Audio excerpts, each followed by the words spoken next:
একটা আমরা ইনভার্স ফাংশনটা আজকে বুঝে নিই। আচ্ছা, ইনভার্স ফাংশন বুঝতে গেলে আমাদের আগে ফাংশনের কনসেপ্টগুলো আরেকবার মনে করে নিই। ফাংশন কাকে বলে? দুটো সেট, তো একটা হচ্ছে ডোমেইন আর একটা রেঞ্জ, কোডোমেইন। তো all first element has to have an image। প্রত্যেকের একটা করে ইমেজ হতেই হবে। আচ্ছা, all first elements shall not have more than one image। প্রত্যেকের এর একটার বেশি ইমেজ হওয়া চলবে না।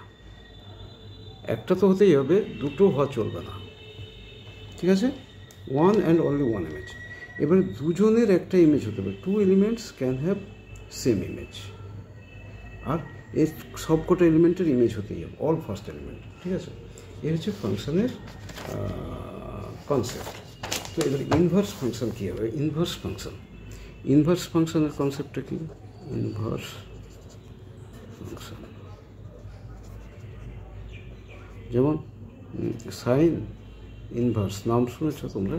ইনভার্স, এ ইনভার্স, এটাকে এইভাবে লেখা হয় ইনভার্স ফাংশন। তো ইনভার্স ফাংশন কি না, একটা হচ্ছে ডোমেইন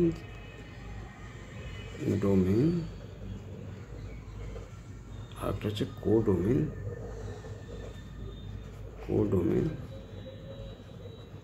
ঠিক আছে? ডোমেইন আর কোডোমেইন।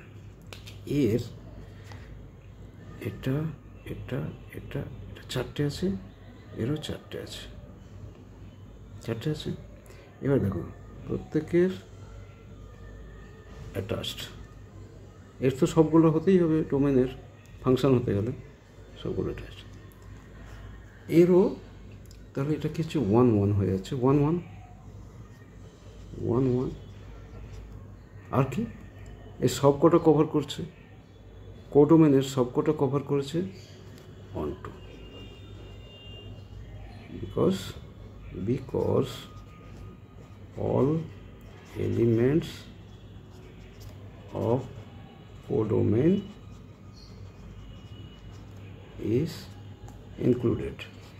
কেউ বেঁচে নেই, কেউ বাকি নেই। তাহলে কী হচ্ছে? ওয়ান অন টু হয়েছে।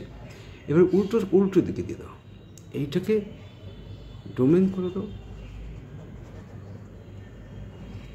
এটাকে কোডোমেন করো, উল্টো।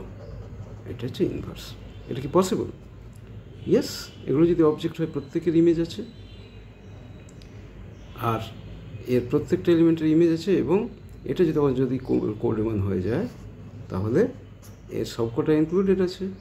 তাহলে এর ক্ষেত্রে ইনভার্স ইজ পসিবল। মানে এ আর বি, এই দুটো এ আর বি আর ইনভার্টিবল।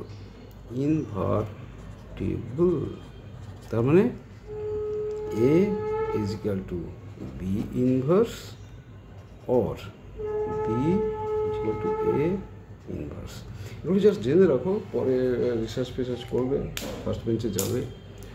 আমি জানি না এরপরে ফার্স্ট বেঞ্চে কবে যেতে পারবে, তবে বুঝে নাও, অঙ্কগুলো করতে সুবিধা হবে। অ্যাটলিস্ট ফার্স্ট ক্লাস মার্ক তো পাবেই, এ বিষয়ে কোনো সন্দেহ নেই। ওকে বয়েস।